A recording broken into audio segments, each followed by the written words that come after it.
The rain hammered against the cafe window like impatient fingers, each drop racing down the glass in desperate rivulets that mirrored the anxiety churning in my stomach. I wrapped my oversized cardigan tighter around my body, the fabric worn thin from too many washes, and tried to disappear into the cracked leather booth.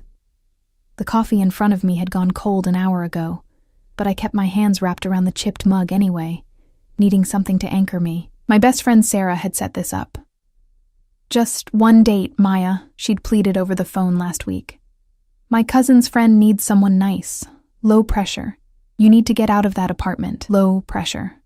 The words felt like a cruel joke now as I glanced down at my reflection in the darkened phone screen. I'd done this on purpose. Chosen the baggiest sweater I owned, one that swallowed my frame whole and hid every curve. My hair was pulled back in a messy bun that I hadn't bothered to fix, and I'd skipped makeup entirely, except for a hasty swipe of chapstick. The jeans I wore had a hole in the knee, not the fashionable kind, but the kind that came from kneeling on the floor of the grocery store where I worked, stocking shelves until my back screamed. I wanted him to take one look and leave. I wanted this whole charade to end before it began. The cafe smelled like burnt espresso and old pastries, mingling with the wet dog scent of rain-soaked coats hanging by the door. A couple argued in hushed tones at the counter.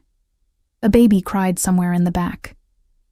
The fluorescent bulb above my table flickered intermittently, casting everything in an uncertain light that matched my mood perfectly. I was invisible here, safe in my ugliness, my poverty, my complete and utter ordinariness. My phone buzzed. Running 10 minutes late. So sorry. Marcus. I didn't even know his last name. Sarah had been frustratingly vague about the details. "He's successful," she'd said with a mysterious smile. "Very private, but kind. You'll like him." I didn't want to like him. I didn't want to like anyone. The last relationship had left me gutted, living in a studio apartment with walls so thin I could hear my neighbors' every movement, working double shifts just to make rent, eating ramen for dinner more nights than not.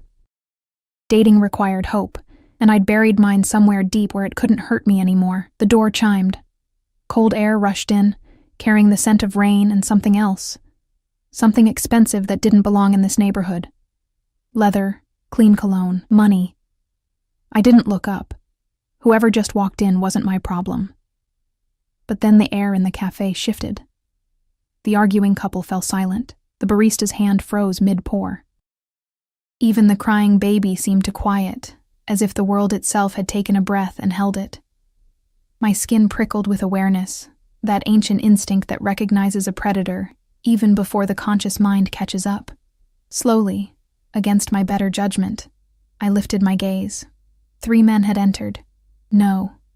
2 men flanked the doorway, their eyes scanning the cafe with mechanical precision, hands resting near their waists in a way that made my pulse spike. They wore dark suits that fit too well, earpieces barely visible, and they moved like soldiers. But it was the 3rd man who stole the oxygen from my lungs. He stood in the center, rainwater sliding off a black coat that probably cost more than my yearly salary. Tall, at least 6'2", with shoulders that filled the doorway even without the coat. Dark hair, slightly damp, pushed back from a face that could have been carved from marble by some Renaissance master who understood both beauty and cruelty. Sharp jawline, high cheekbones, eyes so dark they looked black in the cafe's dim lighting, scanning the room with the kind of cold assessment that made me want to hide. He was young, maybe early 30s, but carried himself with the authority of someone who'd commanded respect since birth. Power radiated from him like heat, making everything around him seem shabby and small by comparison. This couldn't be Marcus. This man didn't go on blind dates at rundown cafes. This man didn't go anywhere without purpose. But then his gaze found mine, and the world tilted. Those dark eyes locked onto me with an intensity that physically hurt, like staring into the sun. His expression didn't change, no smile, no recognition. But something shifted in his posture. A predator that had just spotted its prey. He moved toward me, his bodyguards following like shadows, and I couldn't breathe, couldn't move. My fingers tightened around the cold coffee mug until I thought it might shatter. "Maya?" His voice was low, controlled. with an accent I couldn't quite place. European, maybe? Old money. Danger. I nodded, unable to form words. This had to be a mistake, some cosmic joke.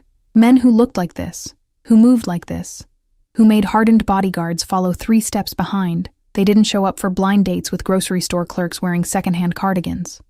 I'm Dante. He didn't offer his hand, didn't smile, just studied me with those penetrating eyes that seemed to catalog every detail. My worn sweater, my unmade face, my bitten nails, my fear. May I sit? Before I could respond, one of the bodyguards was pulling out the chair across from me, checking it, checking the angle to the door, checking everything with trained paranoia. The other had positioned himself near the entrance, blocking it, blocking any escape. Dante sat with fluid grace, unbuttoning his coat to reveal a suit underneath that probably cost more than my car, if I'd had a car. A watch glinted at his wrist, sleek and silver. His hands were elegant but scarred across the knuckles, the kind of scars that came from violence, not accidents. "You're not what I expected," he said, his gaze never leaving my face. I found my voice, though it came out smaller than I intended. I could say the same. The corner of his mouth twitched, not quite a smile. "Sarah mentioned you worked in retail, that you were shy." She undersold it. I tried for humor, but it fell flat. My hands were shaking. I hid them in my lap. A waiter appeared, the same one who'd ignored me for the past hour, now practically tripping over himself. "Mr. Moretti, what can I get you? Anything you need? Anything at all?" "Espresso. Double. Nothing for you?" This last question was directed at me, and I shook my head mutely. Mr. Moretti. The name echoed in my head, familiar in a way that made my stomach clench. Where had I heard it before? News? Rumors? Whispered warnings? The waiter vanished. Dante leaned back in his chair, still studying me with that unnerving intensity. "You dressed like this on purpose." It wasn't a question. Heat flooded my cheeks. "I don't know what you... to make me leave," he continued, his voice soft but certain. "You wanted me to take one look and walk away." My throat went dry. How could he possibly know that? It won't work. He said it simply, factually, the way someone might comment on the weather. "I'm not leaving." Something in his tone made my pulse race. Not entirely from fear, which terrified me more than anything else. "Why not?" His eyes darkened, if that was even possible. When he spoke again, his voice had dropped even lower, intimate and dangerous, "Because from the moment I walked through that door and saw you trying to make yourself invisible in that corner, looking at me like I might devour you whole." He paused, leaning forward slightly. The scent of his cologne reached me, expensive and intoxicating. "I knew." "Knew what?" I whispered. "That you're mine." The words hung in the air between us, absolute and terrifying. Not a question, not a hope. A statement of fact, delivered with the confidence of a man who'd never been denied anything in his life. I should have laughed, should have told him he was insane and walked out. But the intensity in his gaze held me frozen, and some dark, hungry part of me that I'd tried so hard to bury recognized the claim and responded to it. The espresso arrived. Dante took a sip, never breaking eye contact. "Tell me about yourself, Maya." "There's nothing to tell." My voice was barely audible over the rain. "Everything," he corrected. "I want to know everything. This was wrong. All of it. The bodyguards, the suit, the way he looked at me like I was something precious he'd just discovered and had no intention of releasing. I needed to leave, needed to run, but I stayed. And when I opened my mouth to answer, to give him some mundane detail about my boring life, the cafe door burst open. A man stumbled in, soaked and wild-eyed, scanning the room frantically. His gaze landed on Dante, and his face went white. "Moretti," he gasped. "Thank God. I need to talk to you. It's about the shipment. They know." "They..." He never finished. One of Dante's bodyguards had him by the throat, slamming him against the wall so fast I barely saw the movement. The cafe erupted into chaos, chairs scraping, people screaming, someone's coffee shattering on the floor. But Dante didn't move. His eyes stayed locked on mine, one hand reaching across the table to capture my wrist before I could flee. "Don't," he said quietly, his thumb pressing against my racing pulse. "Don't run from me, Piccola. You have nothing to fear," except I did. Because in that moment, watching this beautiful, terrifying man hold me in place while violence erupted around us and his face remained perfectly calm, I realized three things. First, Sarah had set me up with someone dangerous, possibly the most dangerous man in the city. Second, Dante Moretti had no intention of letting me walk away from this cafe alone. And third, God help me, I wasn't sure I wanted to. The man against the wall was sobbing now, incoherent apologies spilling from his lips as Dante's bodyguard held him effortlessly in place. My wrist burned where Dante's fingers circled it. Not painful, but firm enough that I understood the unspoken command. "Stay." "Marco." Dante's voice cut through the chaos like a blade, quiet but absolute. "Take him outside, carefully." The bodyguard, Marco apparently, nodded once and dragged the stammering man toward the door. The other guard, still positioned at the entrance, opened it without a word. Rain and cold air rushed in as they disappeared into the storm, leaving behind a cafe full of terrified witnesses and one very stupid girl who hadn't run when she had the chance. Dante released my wrist slowly, his thumb dragging across my skin in a gesture that felt far too intimate. "Forgive the interruption." I stared at him, my heart hammering so hard I could feel it in my throat. "Who are you?" "I told you." "Dante Moretti." "That's not what I mean." My voice came out stronger than I expected. "What are you?" His eyes flickered with something that might have been approval. "Sarah didn't tell you?" "She said you were successful. Private." I pulled my hand back into my lap, trying to ignore how cold my skin felt without his touch. "She didn't mention the bodyguards, or the people who burst into cafes terrified of you." "No," he agreed, lifting his espresso cup. "She wouldn't have. You would have refused to come. The admission should have made me angry. Instead, it just confirmed what I'd already suspected. This entire evening was a setup.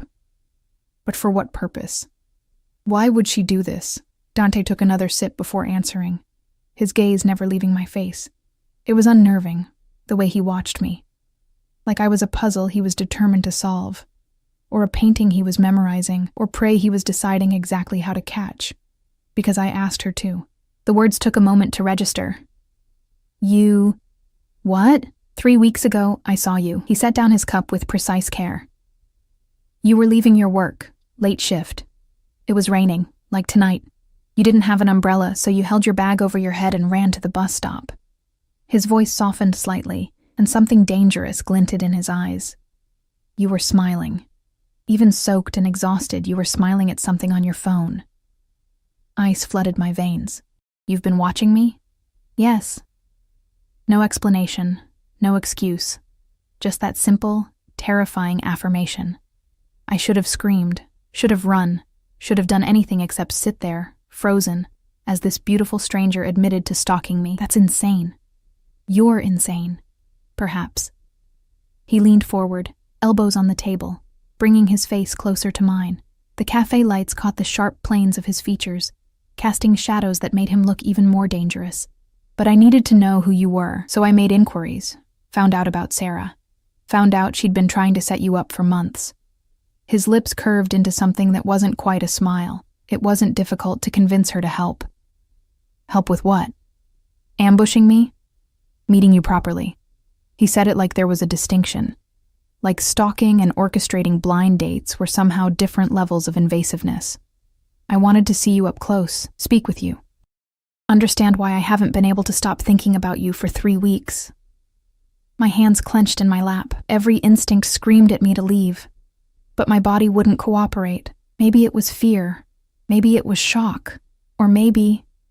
And this was the most terrifying possibility. It was the dark, twisted part of me that heard his words and felt something other than horror. "I don't understand," I whispered. "I'm nobody. I stock shelves and live in an apartment where I can hear my neighbors' every argument. I eat ramen for dinner and shop at thrift stores. Why would someone like you?" I gestured vaguely at his suit, his watch, the bodyguard still stationed at the door.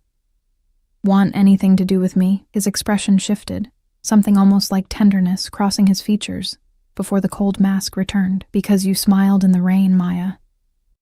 Because when I've watched you these past weeks, I've seen you give your lunch to the homeless man who sits outside your store. I've seen you stay late to help an elderly woman reach something on a high shelf. I've seen you exist in a world that has clearly not been kind to you, and still maintain something genuine. He paused, his voice dropping. Do you know how rare that is in my world? Your world, I repeated. Which is what, exactly? For a long moment he didn't answer. The rain continued its assault on the windows. Somewhere in the cafe, someone dropped a plate, and the crash made me flinch. Dante's jaw tightened slightly, the only sign that he'd noticed. I handle certain business interests, he finally said. Import, export, investments. Some of these interests operate in areas that law enforcement finds questionable. His eyes bored into mine. I am not a good man, Piccola. I've done things that would make you run from this cafe and never look back, but I've never lied about what I am. You're a criminal. The word tasted strange on my tongue. I prefer entrepreneur, but yes, if we're being crude about it. He didn't look ashamed, didn't look anything except calmly certain. Does that frighten you? Yes. There was no point in lying. Good. Fear will keep you cautious. He reached across the table again, and this time I didn't pull away when his fingers found mine. But I need you to understand something, Maya. From this moment forward, you're under my protection. No one will hurt you. No one will threaten you.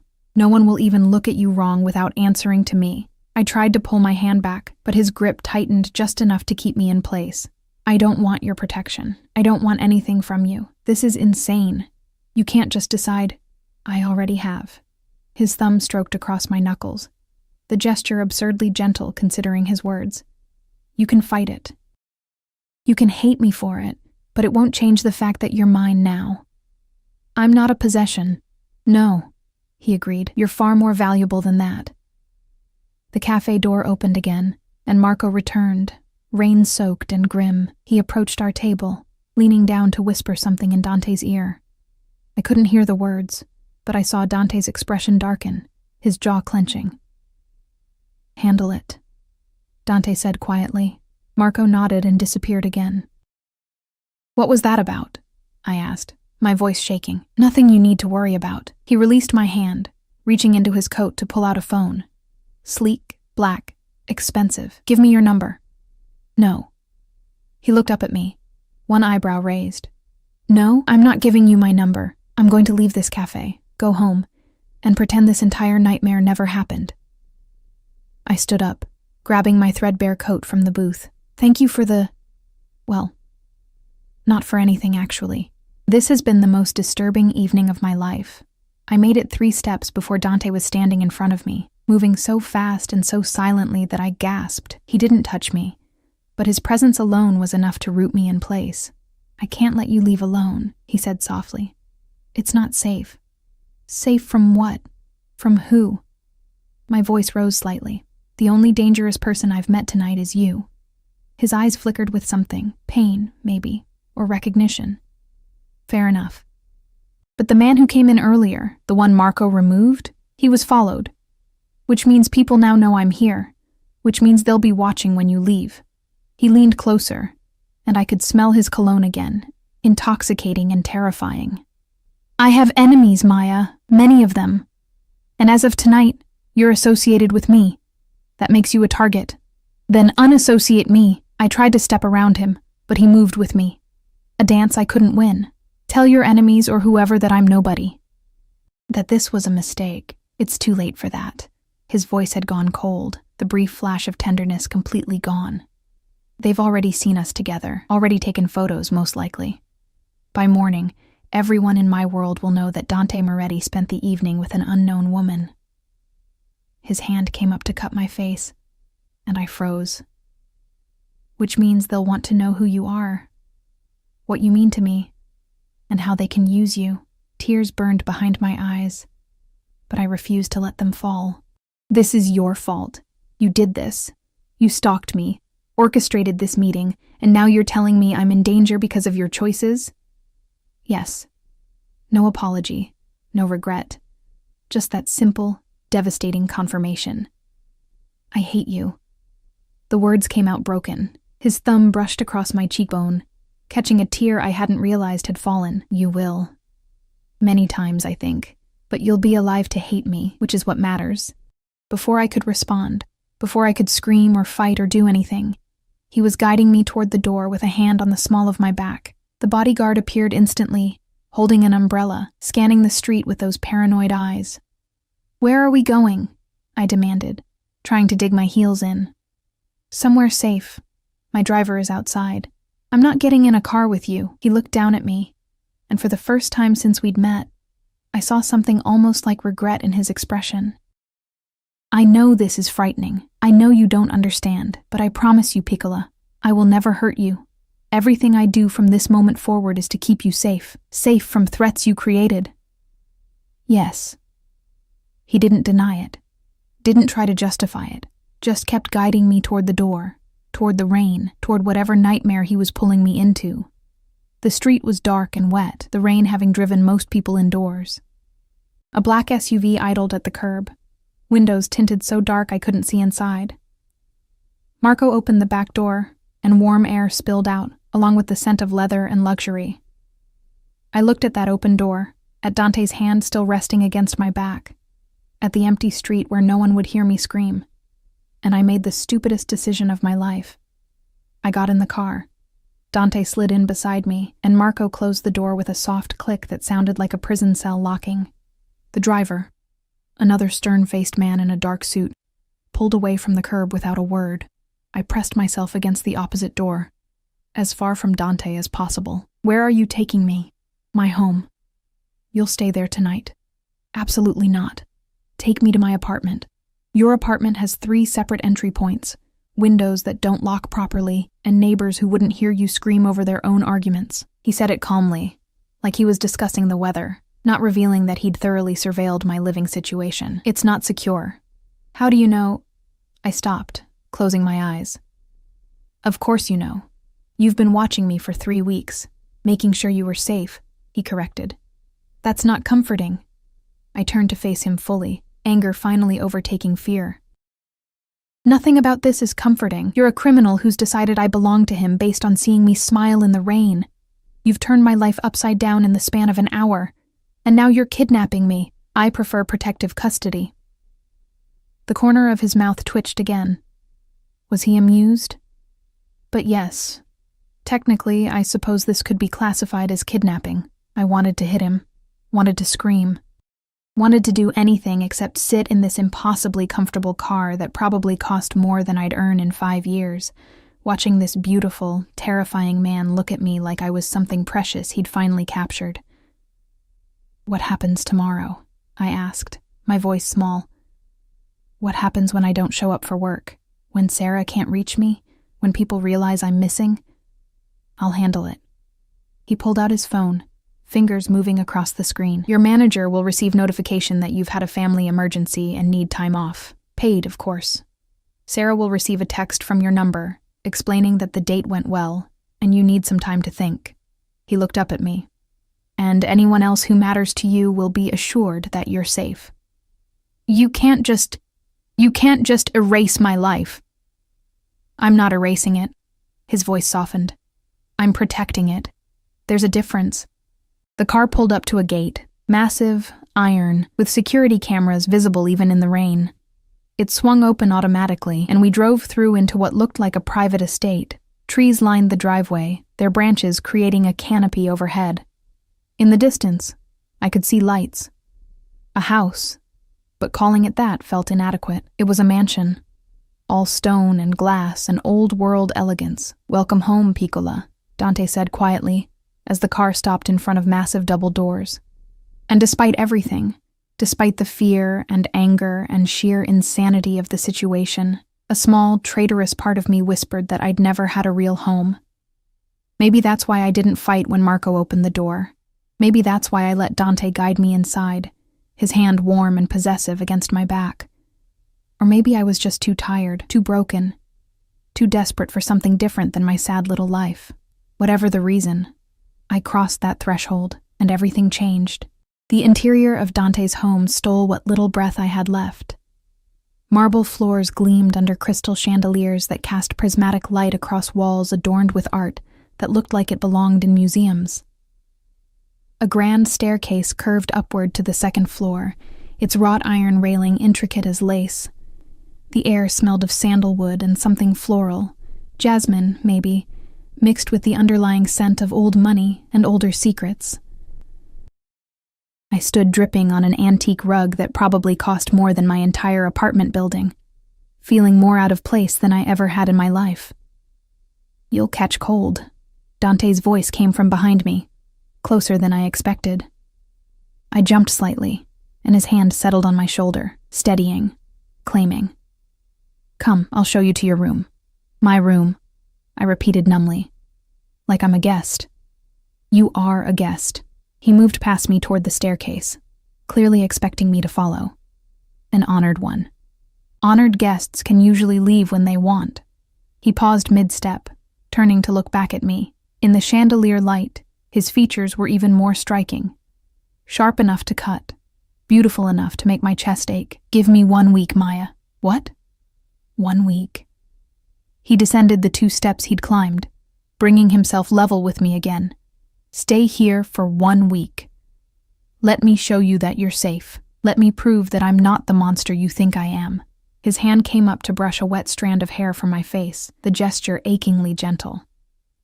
"If after 7 days you still want to leave, I'll take you home myself. I'll post guards to keep you safe, but I won't force you to stay." I searched his face for deception, for the trap hidden in his words. "And if I say no? If I demand you take me home right now?" His jaw tightened almost imperceptibly. "Then I'll take you home, and I'll station guards outside your building, inside your hallway, watching your every move to ensure no one hurts you because of me." He leaned closer, and I could see flecks of gold in those dark eyes. "You'll have no privacy, no freedom. Every moment will be shadowed by my men, by my protection, whether you want it or not, because I won't let you die for the crime of having caught my attention. That's not a choice. That's an ultimatum. Yes." He didn't apologize, but at least here in my home, you'll be comfortable. You'll have space. You'll have everything you need. His voice dropped lower. "And you'll have me, Piccola, which I'm beginning to think you need more than you're willing to admit." The presumption should have made me furious. Instead, it made something twist in my stomach, something dangerously close to longing. Because he wasn't entirely wrong. My life was empty, lonely, an endless cycle of work and sleep and survival that had worn me down to nothing. And here was this man, dangerous, possessive, completely insane, offering me something different. Something that terrified me precisely because part of me wanted it. 1 week, I heard myself say. But I want my phone. I want to be able to contact people if I need to. Of course. He pulled my phone from his pocket. When had he taken it? And held it out. "Though I'll be monitoring all communications. For your safety." I snatched it back, holding it against my chest like a lifeline. "You're unbelievable. I'm practical." He turned back toward the stairs. "Come. You need dry clothes and food. When did you last eat?" The question caught me off guard. Lunch, I think. Yesterday." He stopped walking, his shoulders tensing. When he looked back at me, something burned in his expression. Anger, but not directed at me. "Yesterday. I was saving money.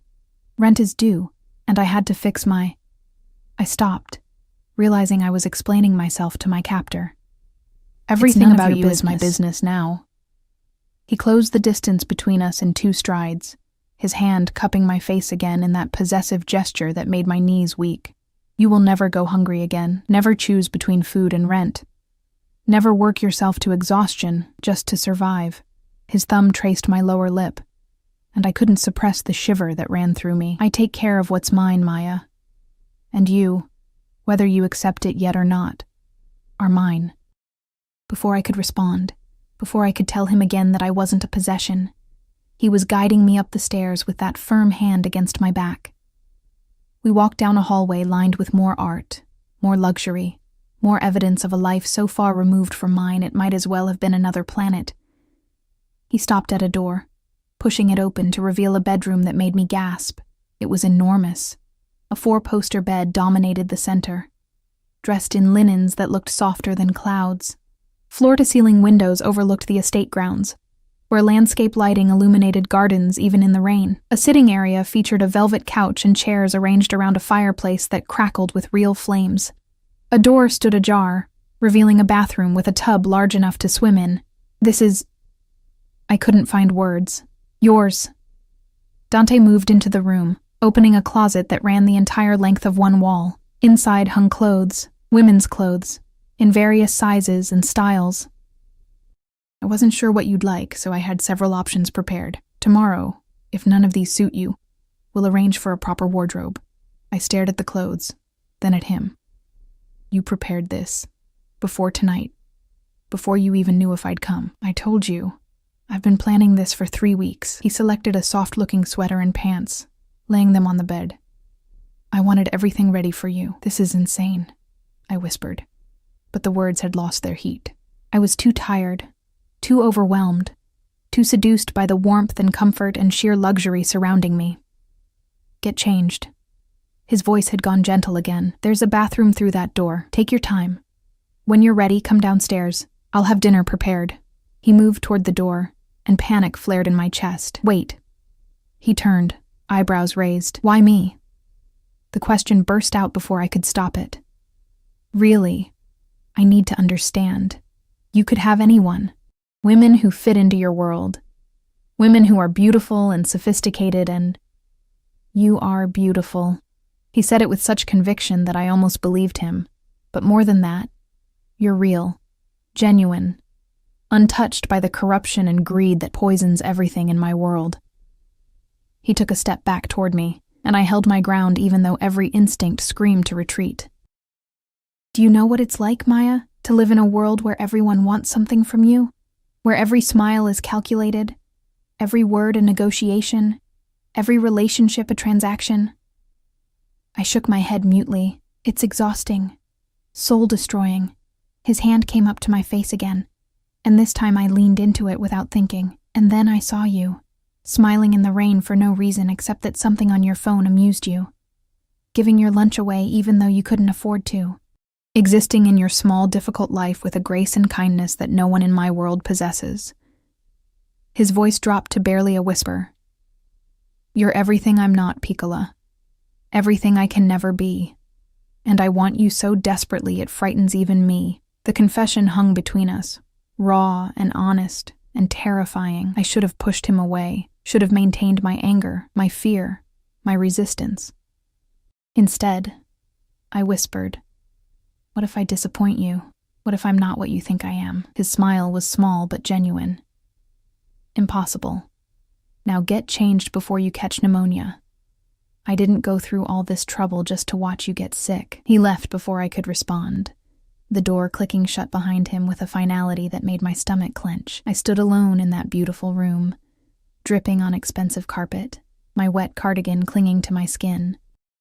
Part of me wanted to try the door to see if he'd actually locked me in.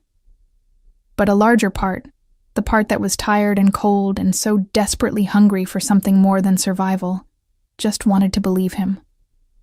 The bathroom was as luxurious as the bedroom. Heated floors warmed my frozen feet. Fluffy towels hung on warming racks. The shower had multiple heads and settings that probably required an engineering degree to understand. I peeled off my wet clothes, leaving them in a sodden heap, and stepped into the shower. Hot water cascaded over me, washing away the rain and cold and fear. Expensive soaps lined built-in shelves. Lavender, vanilla, rose. I used them all, scrubbing until my skin turned pink, until I felt almost human again. The clothes Dante had selected fit perfectly. How had he known my size, and were softer than anything I'd ever owned? The sweater was cashmere, dove gray, and felt like being wrapped in a cloud. The pants were silk-lined, falling perfectly to my ankles. I caught sight of myself in the full-length mirror, and barely recognized the woman staring back. Without the intentional frumpy disguise, without the armor of ugliness I'd worn to the cafe, I looked different, vulnerable, almost pretty, in the right light. My phone buzzed. A text from Sarah. OMG, how did it go? Marcus said you guys really hit it off, Marcus. She still thought his name was Marcus. She had no idea what she'd actually set in motion. I typed back, it was interesting. Need some time to process. Talk tomorrow? Her response came immediately. Yes. So proud of you for giving it a chance. He's a good guy, I promise. A good guy. I almost laughed. Dante Moretti was many things, but good wasn't one of them. My stomach growled, reminding me I hadn't eaten since yesterday. The thought of food, real food, not ramen or day-old bread, was too tempting to resist. I left the safety of the bedroom and made my way downstairs, following the sounds and smells emanating from somewhere in the back of the house. The mansion was a maze of hallways and rooms, each more opulent than the last. I passed a library with floor-to-ceiling books, a room filled with gym equipment, another that looked like a home theater. Finally, I found the kitchen, modern and gleaming, all marble counters and professional-grade appliances. And there, at a small table in an adjacent breakfast nook, sat Dante. He'd changed too, trading his suit for dark pants and a simple white shirt, sleeves rolled up to reveal those scarred forearms. His hair was still damp, suggesting he'd showered as well. He looked younger like this, less dangerous, though the gun I could see holstered at his side quickly dispelled that illusion. Sit. He gestured to the chair across from him, where a plate waited. Pasta in cream sauce, perfectly cooked vegetables, bread that steamed when I broke it open. Eat. I sat, unable to resist the siren call of real food. The first bite nearly made me moan, rich and flavorful, and so far beyond anything I'd tasted in months that tears pricked my eyes. Dante watched me eat with that intense focus, barely touching his own plate. Good? I couldn't find adequate words. Thank you. Don't thank me for basic necessities. His voice had gone hard again. The fact that you've been starving yourself to pay rent makes me want to burn down your landlord's office. Please don't. I took another bite, savoring it. I need a place to live. You have one. Here. For 1 week, I corrected. That was the deal. His jaw tightened, but he didn't argue. Instead, he asked, tell me about yourself, your family. Why? So you can add it to the file you've clearly already compiled on me? I want to hear it from you. He leaned forward, elbows on the table. I want to know who you are, Maya. Not just the facts I've gathered, but the person behind them. I should have refused, should have kept that wall between us. But the food, the warmth, the genuine interest in his eyes, it all wore down my resistance. There's not much to tell, I said quietly. My parents died when I was 16. Car accident. I went into foster care, aged out at 18. I've been on my own ever since. I pushed pasta around my plate. No siblings, no extended family that wanted anything to do with me. Just alone. Something flickered across his face.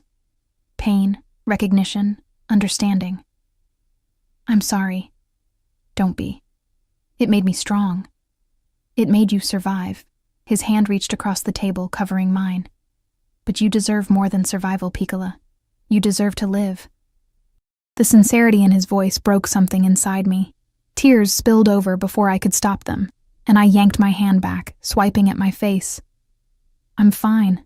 I've always been fine. No. He stood, coming around the table to kneel beside my chair. His hands framed my face, thumbs brushing away tears with devastating gentleness. You're not fine. You haven't been fine for a very long time. But you will be. His forehead touched mine, and I could smell his cologne, feel his breath against my lips. I promise you, Maya, I will make sure you're more than fine. I should have pulled away, should have reminded him that he was my captor, that this was wrong, that nothing about this situation was okay. Instead, I let him hold me while I cried. And when he finally pulled back, pressing a kiss to my forehead that felt like both a promise and a brand, I didn't protest. I was already lost. I woke to sunlight streaming through windows I didn't recognize, tangled in sheets softer than anything I'd ever touched. For a confused moment, I thought I was dreaming, that the mansion, Dante, all of it had been some fever-induced hallucination brought on by too many skipped meals and not enough sleep. Then, memory crashed back, and with it, reality. I sat up too quickly, my head spinning. The clock on the nightstand read 10:47 a.m. I never slept past 6, even on my rare days off. Panic fluttered in my chest until I remembered. Dante had handled my work, had sent messages, had essentially erased my obligations so I could exist here in this gilded cage. A soft knock interrupted my spiraling thoughts. "Miss Maya?" A woman's voice, accented and kind. "May I come in?" I pulled the covers up to my chin. Yes?" The door opened to reveal a woman in her 50s, gray hair pulled back in a neat bun, wearing a simple black dress and apron. She carried a tray laden with food, fresh fruit, pastries, coffee that smelled like heaven. "Good morning." She smiled warmly, setting the tray on the bedside table. "I'm Rosa. I manage Mr. Moretti's household. He asked me to ensure you had everything you needed." I stared at the food, my stomach growling traitorously. "Thank you, but you didn't have to. It's no trouble." Rosa began opening curtains, letting in more of that golden light. "Mr. Moretti left early this morning for business, but asked that I show you around the house when you're ready. He'll return for dinner." She paused, her expression softening. "He also asked me to tell you that you're free to go anywhere on the estate. The only restriction is that you must have security with you if you leave the grounds." So the prison had expanded to include gardens. How generous. Rosa must have seen something in my face because she added gently, "He's trying, you know, in his way." "Trying to what? Keep me captive politely?" She didn't flinch at my tone. "Trying to keep you alive, dear. The world he lives in, it's not kind, especially not to those he cares about." She moved toward the door. "Eat, shower. I'll be downstairs when you're ready for a tour." After she left, I picked at the breakfast, each bite a reminder of how far I'd fallen into this strange new reality. The coffee was perfect, rich and smooth, nothing like the bitter sludge I usually choke down at work. The pastries melted on my tongue. Even the fruit tasted better here, as if wealth could improve the flavor of strawberries. I showered again, unable to resist the luxury of the massive bathroom. The closet yielded more clothes in my size. Jeans that fit perfectly, a soft green sweater, even undergarments still in their packaging. The attention to detail was both thoughtful and deeply unsettling. Rosa was waiting in the foyer, her smile brightening when she saw me. "Much better. You have good color today. Mr. Moretti was worried. You looked so pale last night. He told you about that?" "He tells me very little, but I have eyes."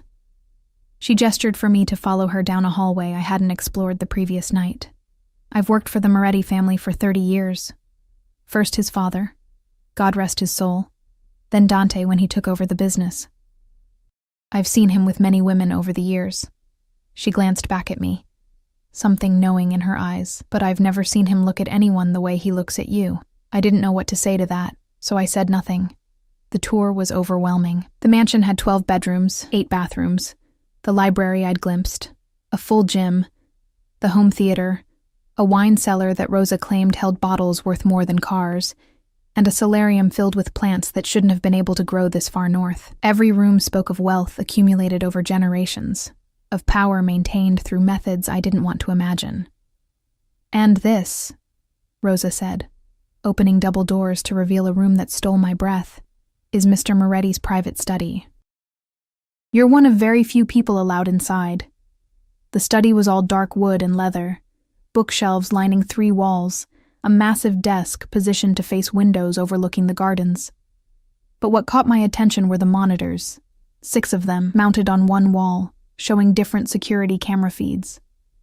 I could see the front gate, the driveway, various points around the estate perimeter. And there, on one screen, was my apartment building. I stepped closer, my heart pounding. The camera had a clear view of my front entrance, the bus stop where I waited every morning, even the grocery store where I worked. "He's been watching," I whispered. Rosa's hand touched my shoulder gently. He's been protecting. There's a difference, dear. Is there? I turned to face her, because from where I'm standing it looks like obsession. She studied me for a long moment before speaking. When Dante was 15, his mother was killed. Murdered by rivals who wanted to hurt his father. They took her from a restaurant in broad daylight, and by the time his father's men found her, it was too late. Rosa's voice was soft but steady. Dante was the one who identified her body. A boy, looking at what those monsters had done to the woman he loved most in the world. My anger faltered, replaced by something uncomfortably close to sympathy. After that, Rosa continued, he became obsessed with control. With knowing where everyone was, what threats existed, how to prevent another loss. His father tried to help him, but the damage was done. When his father died 5 years ago, Dante took over not just the business, but the burden of protecting everyone in his world. She squeezed my shoulder. So yes, he watches. Yes, he controls. But it comes from a place of terror, not cruelty. He's afraid of losing what matters to him. But I'm not his to lose, I protested weakly. Rosa's smile was sad. Try telling him that. She left me alone in the study, and I sank into the leather chair behind Dante's desk, staring at those monitors, at my building, at the life I'd been living, small and struggling and alone. Had I really been happy, or had I just convinced myself that survival was enough? My phone buzzed. A text from an unknown number. Rosa says you're awake. How do you feel? I stared at it for a moment before typing back. Like I'm in a very expensive prison. The response came quickly. Fair. But are you comfortable? Do you need anything? Despite everything, I found myself smiling slightly. Besides my freedom, 3 dots appeared then. Besides that, I'll be home by 6. We'll talk then. I set the phone down and turned my attention to the bookshelves. They were filled with an eclectic mix. Classic literature, business texts, books on art and history, even some philosophy. I pulled out a worn copy of The Count of Monte Cristo and found notes in the margins, written in elegant script. Dante's handwriting, presumably, comments about revenge and justice, and the price of both. I was so engrossed in reading that I didn't hear anyone enter until a male voice said, "He reads that one every year." I jumped, the book nearly flying from my hands. Marco stood in the doorway, the bodyguard from last night, his expression neutral but not unkind. "I'm sorry to startle you, Miss Maya. Mr. Moretti asked me to check on you." "I'm fine." I clutched the book to my chest like a shield. "Just exploring. He said you might want to see the gardens. They're quite beautiful," and the rain stopped. Marco gestured toward the windows. "I can accompany you if you'd like." The idea of fresh air, of space, was too tempting to resist. "Okay." The gardens were stunning. Manicured lawns, flower beds bursting with late-season blooms, stone paths winding between sculpted hedges. A fountain bubbled in the center, surrounded by benches. Beyond the formal gardens, I could see woods, and in the distance, what looked like a small lake. Marco walked several paces behind me, giving me the illusion of privacy while maintaining his vigilance. I found myself at the fountain, trailing my fingers in the cold water, wondering how my life had become so surreal in less than 24 hours. "He's going to propose, you know." I spun around. Marco had moved closer, his expression still neutral. "What?" "Not marriage. Not yet." He clasped his hands behind his back. "But he'll ask you to stay, permanently, after the week is up." My mouth went dry. "That's ridiculous. He barely knows me." "He knows enough." Marco's gaze was steady. "I've worked for Mr. Moretti for 8 years.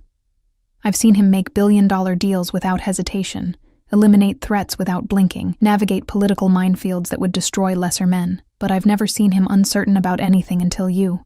I'm not sure if that's romantic or terrifying. It's both." A ghost of a smile crossed Marco's face. "Most things about Dante Moretti are, but I'll tell you what I've told no one else. He's a good man trapped in a dark world.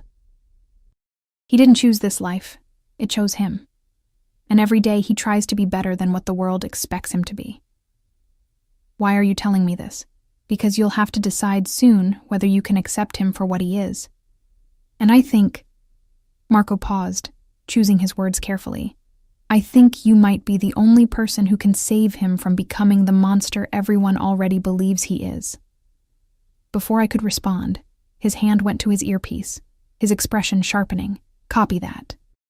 He looked at me. We need to go inside. Now. What's wrong? Probably nothing, but there's been a breach in the outer perimeter. Standard protocol is to secure all principals.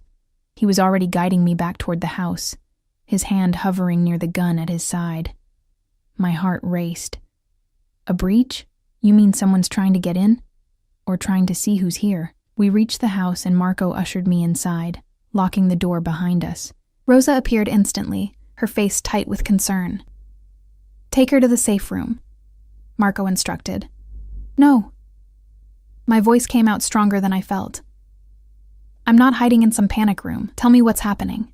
Marco exchanged a glance with Rosa before sighing. Surveillance picked up 2 vehicles passing by the main gate 3 times in the last hour. Different cars each time. But the occupants matched known associates of the Calabrese family.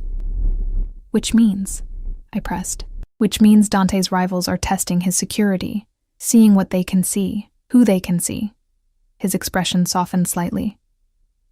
They're looking for weaknesses, Miss Maya. And right now, you're his biggest one. The weight of those words settled over me like a shroud. This was real. The danger Dante had warned me about wasn't just paranoid posturing. It was concrete, present, circling the gates like wolves. How long until Dante gets back? I asked quietly. He's already on his way. Should be here within the hour. Marco's phone buzzed, and he glanced at it.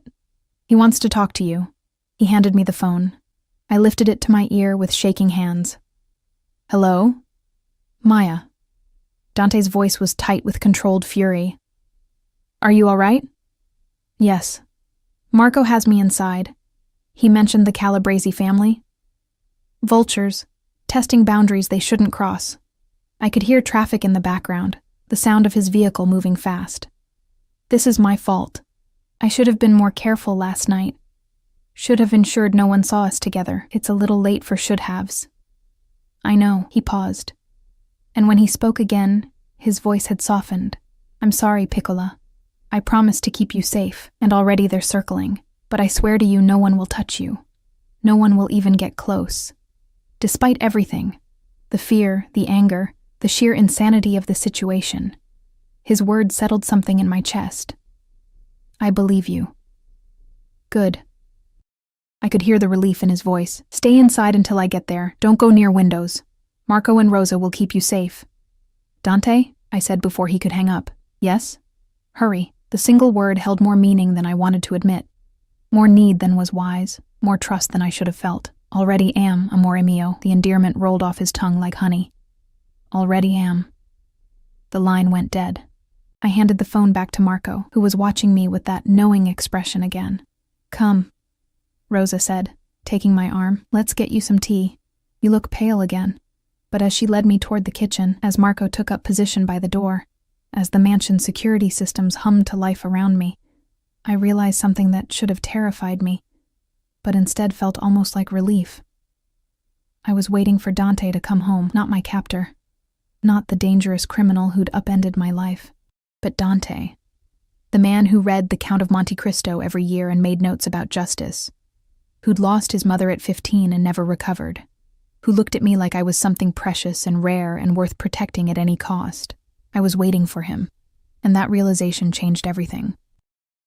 Dante arrived like a storm, the front doors slamming open, his footsteps echoing through the marble foyer, his voice sharp as he barked orders to Marco and the other guards who'd materialized from nowhere.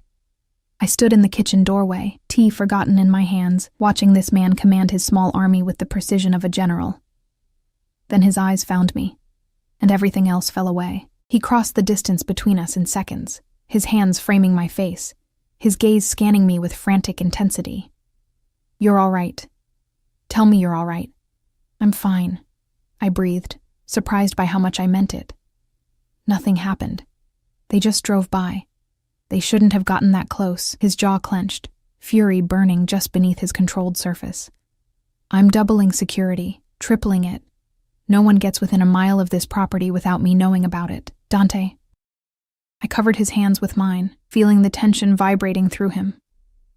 I'm okay. You got here. Everything's okay. He pulled me against his chest so suddenly that my tea sloshed onto the floor. His arms banded around me, one hand cradling the back of my head, and I could feel his heart hammering against my cheek. When Marco called, when he said the Calabresi were circling, his voice broke slightly. I couldn't breathe, Maya. The thought of them touching you, hurting you because of me, but they didn't. I pulled back enough to look at his face. Your security worked. Your people protected me. The system you built kept me safe. Something shifted in his expression. Gratitude, wonder, and that devastating intensity that made my knees weak. You're not angry? Not blaming me for bringing this danger into your life? I should have been.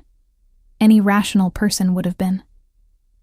But standing there in his arms, feeling the genuine terror that had gripped him at the thought of me being hurt, I couldn't summon the anger I knew I should feel. I'm terrified, I admitted. But not of you. Not anymore. His thumb traced my cheekbone, and I saw his walls crumbling in real time. I need to tell you something about why I'm the way I am, why I can't let you go. Rosa told me. About your mother. Pain flashed across his face. Then you understand. After she died, I swore I'd never let anyone I cared about be vulnerable again. I built walls, systems, an entire empire designed to protect what's mine. His forehead touched mine, but then I saw you, smiling in the rain, and every wall I'd built crumbled.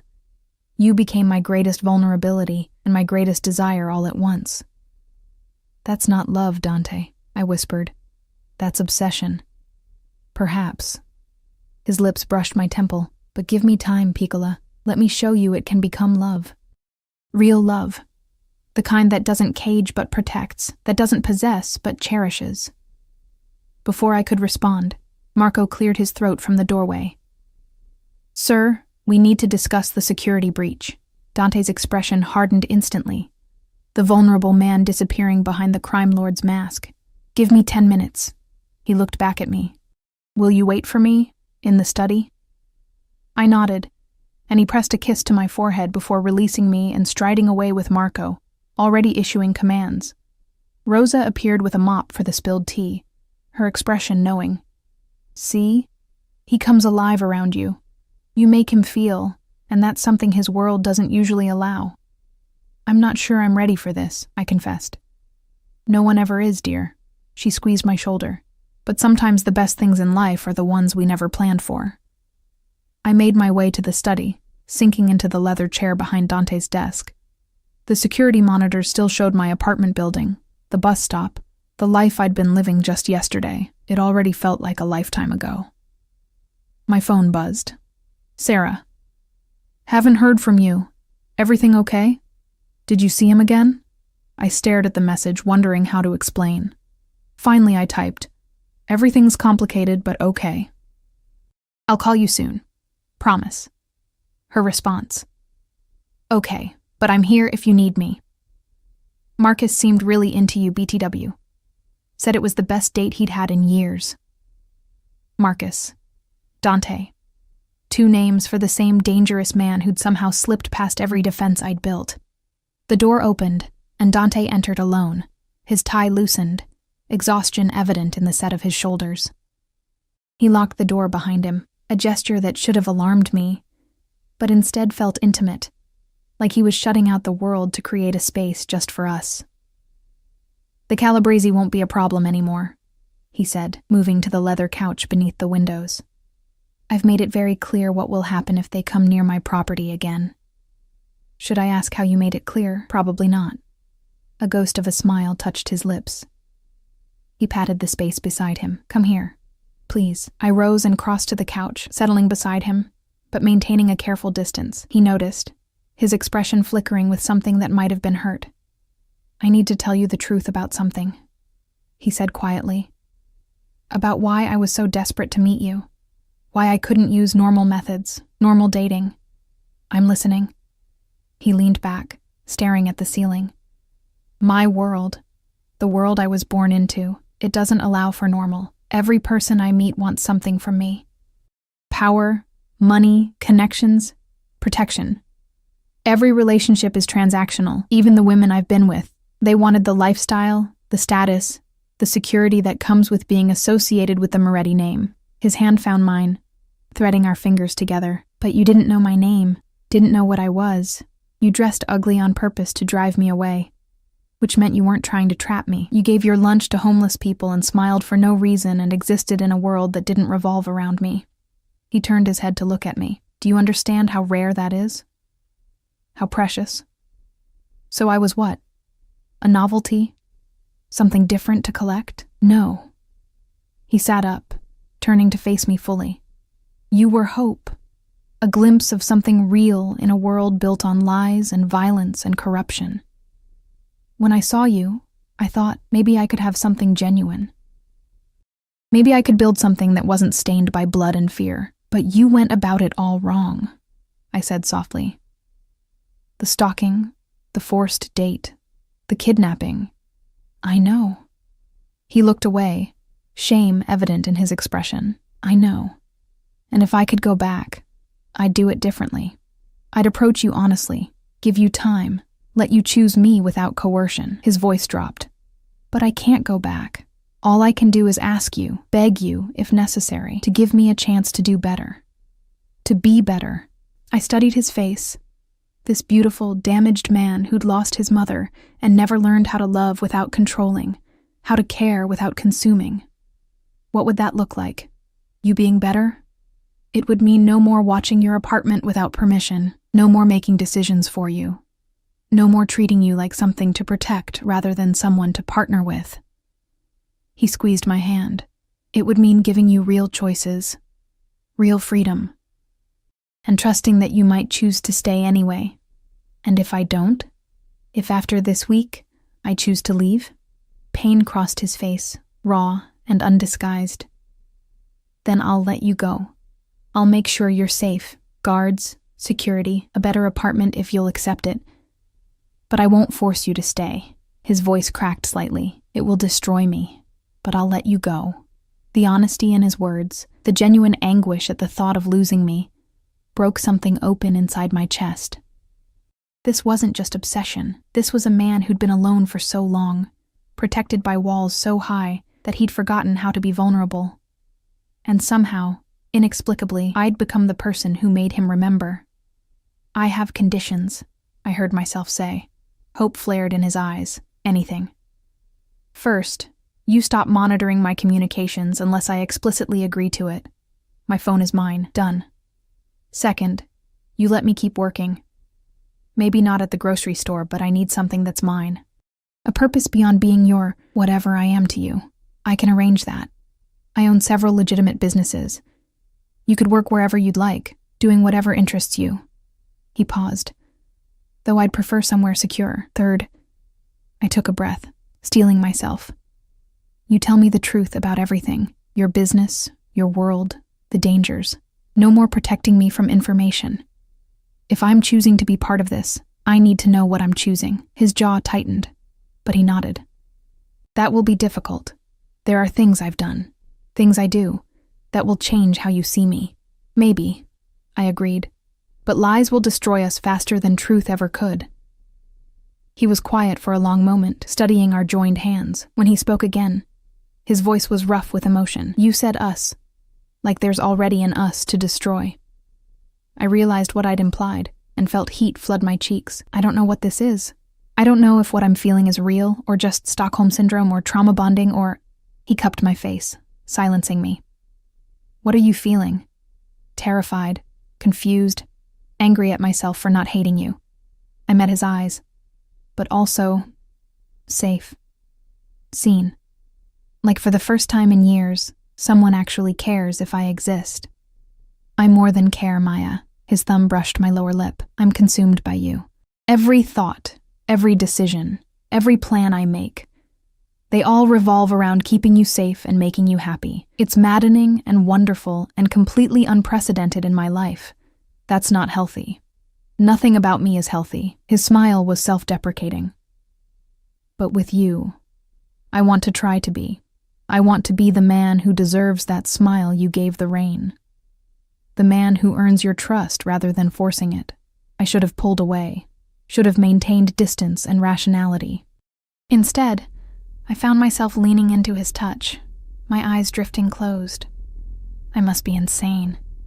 We'll be insane together. His breath ghosted across my lips. May I kiss you, Piccola? I've wanted to since the moment I saw you in that cafe, drowning in that ugly cardigan. The fact that he asked, that he gave me the choice, made my decision easy. Yes. His lips met mine with devastating gentleness, nothing like the possessive intensity I'd expected.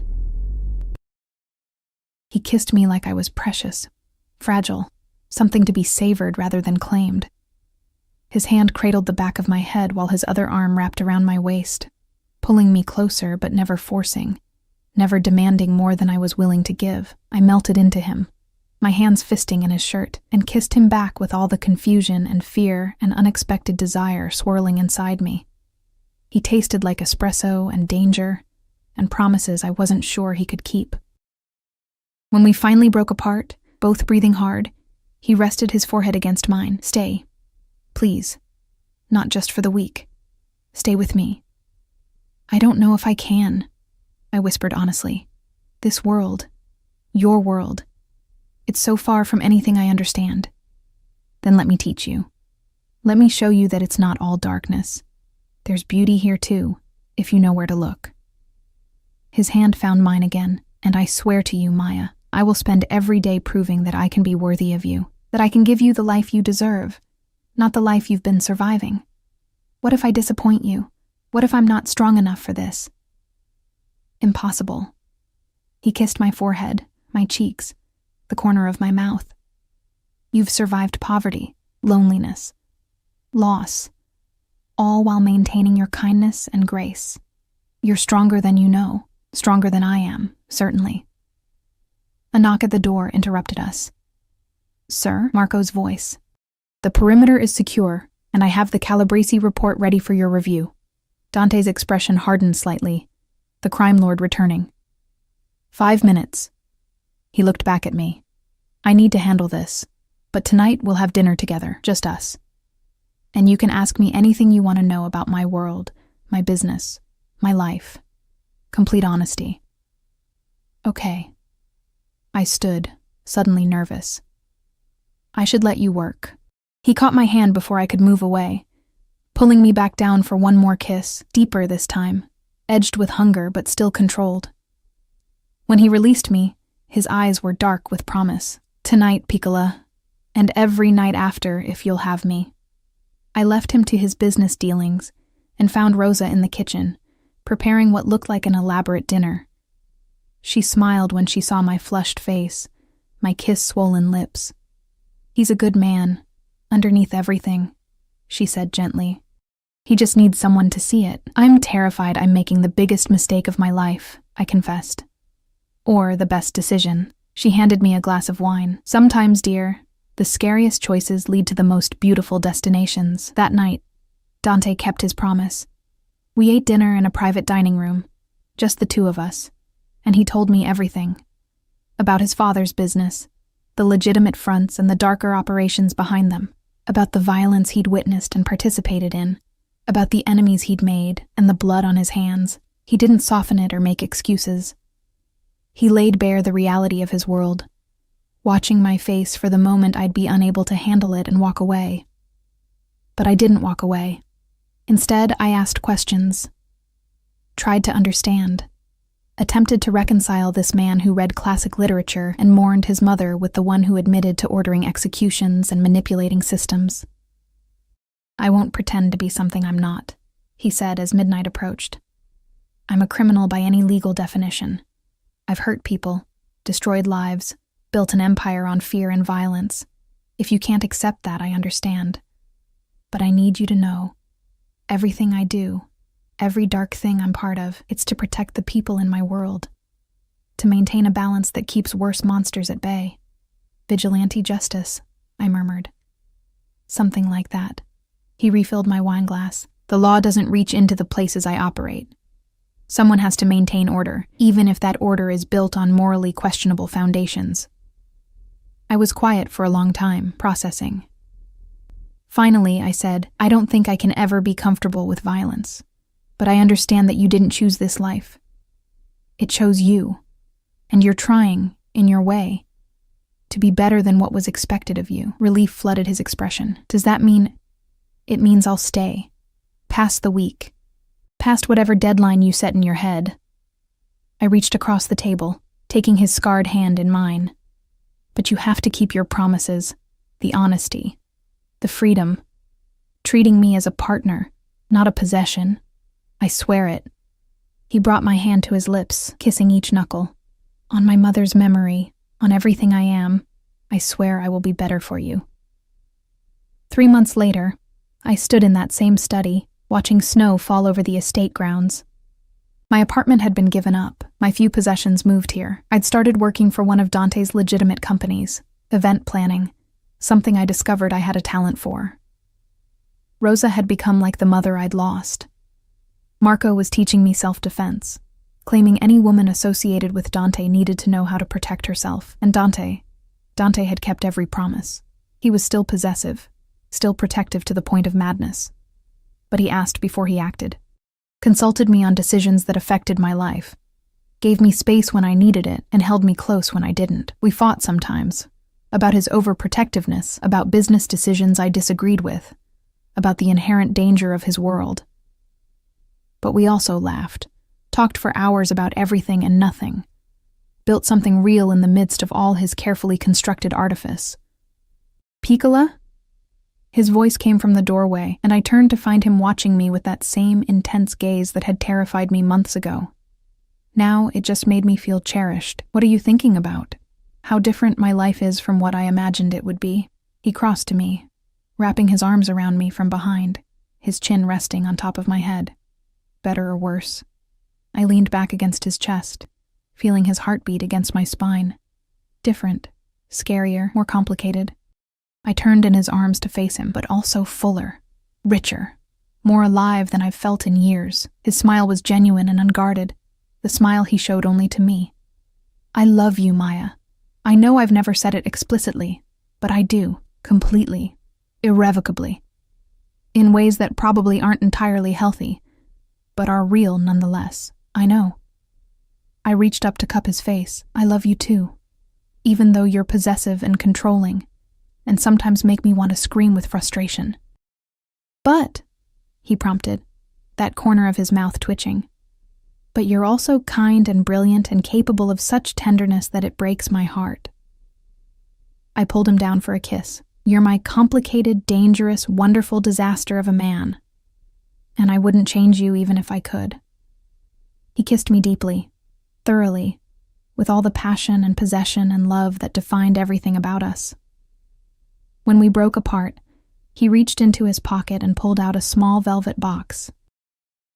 My heart stopped. I'm not proposing, he said quickly, seeing my expression. Not yet. I know you need more time, and I respect that.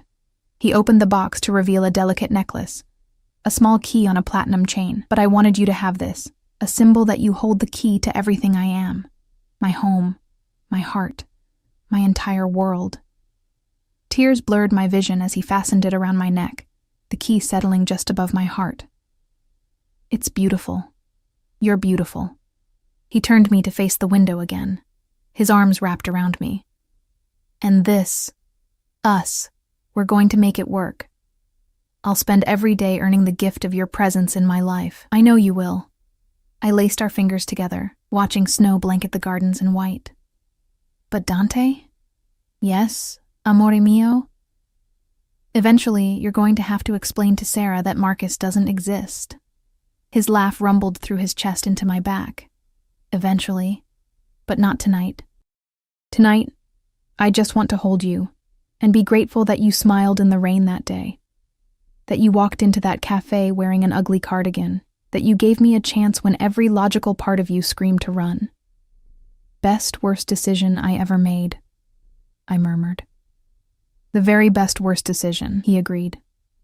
And as we stood there together, watching Winter transform his estate into something magical, I realized that Rosa had been right. Sometimes the scariest choices did lead to the most beautiful destinations. I'd walked into that cafe expecting nothing and found everything.